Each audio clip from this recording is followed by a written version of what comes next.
The prophet who has a dream may report his dream, but let him who has my word speak my word truthfully. What does straw have in common with grain? So in the context of this verse, Jeremiah is comparing a dream. So the context, he's talking to these prophets who are actually false prophets. And these false prophets are having these dreams and they're claiming they're from God when in fact they're just normal dreams. When I speak of dreams, I'm going to speak of a dream as meaning just a natural image that we see when we're asleep. The dream comes from us. Whereas if I speak of a vision in this video, what I will be meaning is a dream that has come from God. So God gives the vision, and one is just a natural occurrence from the brain.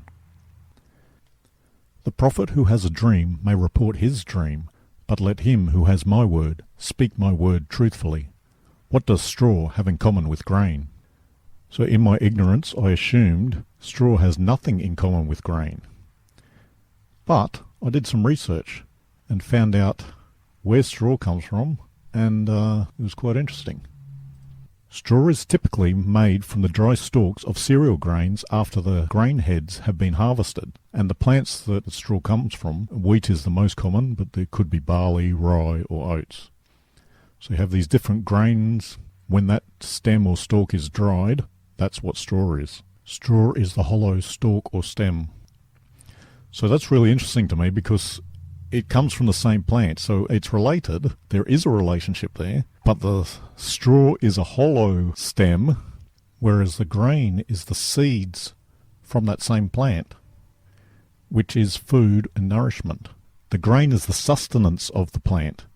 So the prophet who has a dream, that's the straw, may report his dream, but let him who has my word, that's a vision, speak my word truthfully.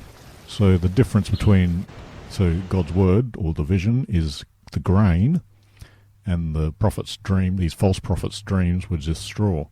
The straw being the hollow, no nutrient version of the same plant, and the grain being the meal or the nutrition from the plant.